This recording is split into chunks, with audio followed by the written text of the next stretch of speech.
Chapter 6. A Very Strange Agony.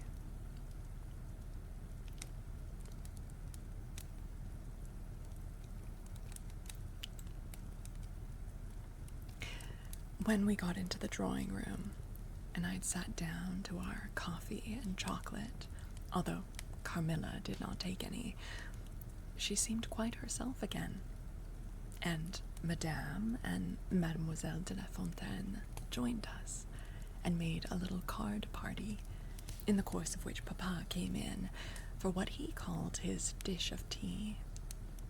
When the game was over, he sat down beside Carmilla on the sofa and asked her, a little anxiously, whether she had heard from her mother since her arrival.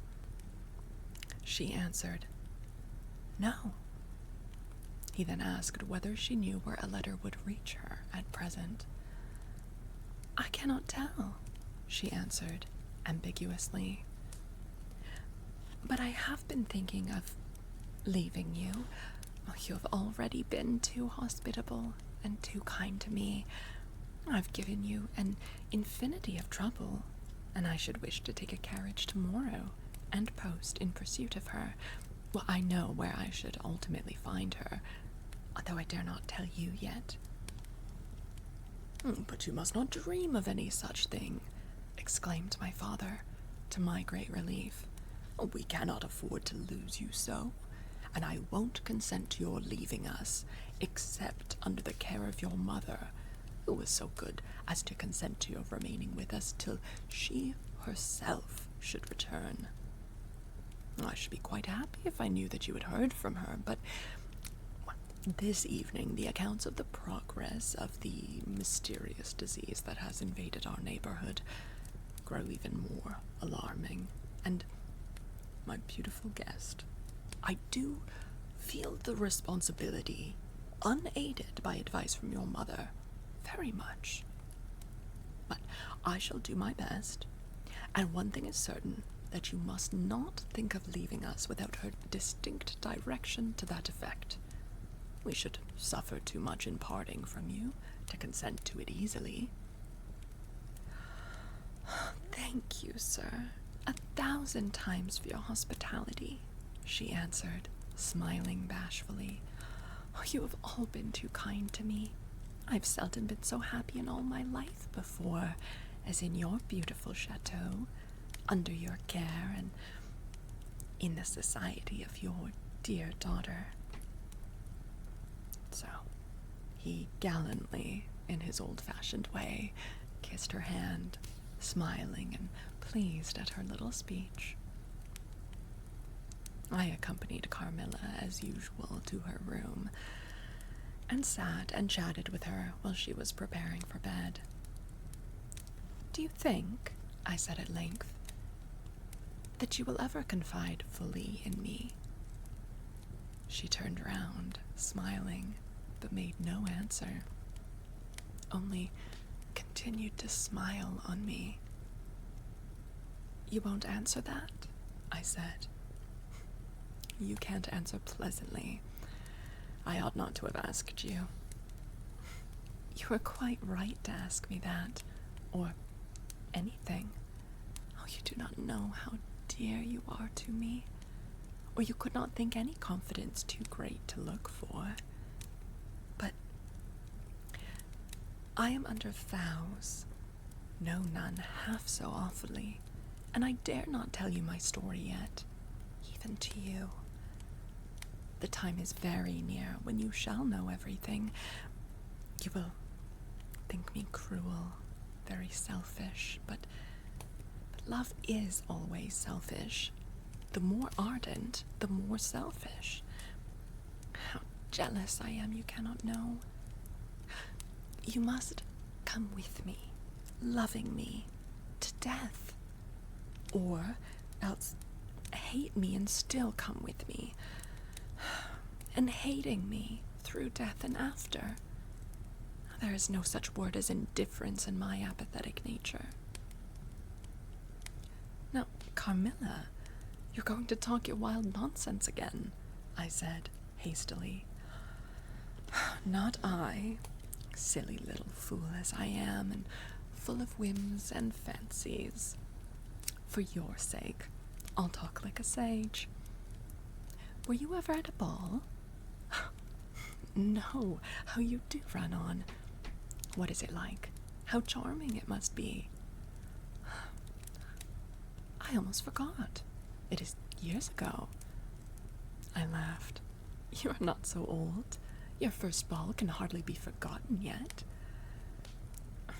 I remember everything about it. With an effort, I see it all, as divers see what is going on above them, through a medium, dense, rippling but transparent. There occurred that night what has confused the picture and made its colors faint. I was all but assassinated in my bed. Wounded here. She touched her breast, and never was the same since. Were you near dying? Yes, very. A cruel love. Strange love that would have taken my life. Love will have its sacrifices. No sacrifice without blood. Oh, let us go to sleep now. I feel so lazy. How can I get up just now and lock my door? She was lying with her tiny hands buried in her rich, wavy hair. Under her cheek, her little head upon the pillow. And her glittering eyes followed me wherever I moved, with a kind of shy smile that I could not decipher. I bid her good night and crept from the room with an uncomfortable sensation. I often wondered whether our pretty guest ever said her prayers. I certainly had never seen her upon her knees. In the morning, she never came down until long after our family prayers were over, and at night, she never left the drawing room to attend our brief evening prayers in the hall. If it had not been that it had casually come out in one of our careless talks that she had been baptized, I should have doubted her being a Christian. Religion was a subject on which I had never heard her speak a word. If I had known the world better, this particular neglect or antipathy would not so much have surprised me. The precautions of nervous people are infectious, and persons of a like temperament are pretty sure, after a time, to imitate them. I had adopted Carmilla's habit of locking her bedroom door, having taken into my head all her whimsical alarms about midnight invaders and prowling assassins. I had also adopted her precaution of making a brief search through her room to satisfy herself that no lurking assassin or robber was ensconced. These wise measures taken, I got into my bed and fell asleep. A light was burning in my room. This was an old habit of very early date, and which nothing could have tempted me to dispense with. Thus fortified, I might take my rest in peace. But dreams come through stone walls, light up dark rooms or dark and light ones, and their persons make their exits and their entrances as they please, and laugh at locksmiths. I had a dream that night, which was the beginning of a very strange agony. I cannot call it a nightmare, for I was quite conscious of being asleep, but I was equally conscious of being in my room and lying in bed precisely as I actually was. I saw, or fancied I saw, the room and its furniture just as I had seen it last, except that it was very dark. And I saw something moving round the foot of the bed, which at first I could not accurately distinguish. But I soon saw that it was a sooty black animal that resembled a monstrous cat. It appeared to me about 4 or 5 feet long, for it measured fully the length of the hearthrug as it passed over it, and it continued toing and froing with the lithe, sinister restlessness of a beast in a cage.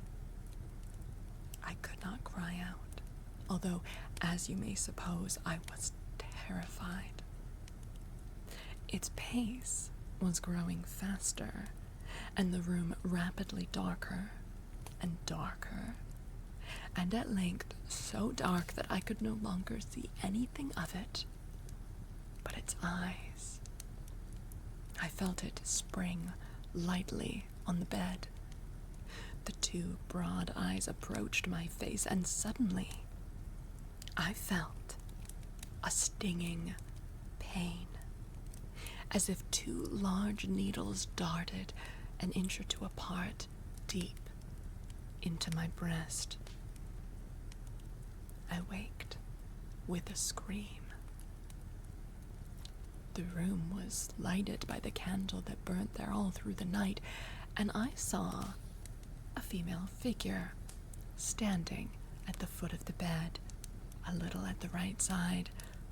It was in a dark, loose dress, and its hair was down and covered its shoulders. A block of stone could not have been more still. There was not the slightest stir of respiration. As I stared at it, the figure appeared to have changed its place and was now nearer the door. Then, close to the door opened, and it passed out. I was now relieved and able to breathe and move. My first thought was that Carmilla had been playing me a trick, and that I had forgotten to secure my door. I hastened to it and found it locked, as usual, on the inside. I was afraid to open it. I was horrified. I sprang into my bed and covered my head up in the bedclothes and lay there, more dead than alive, till morning.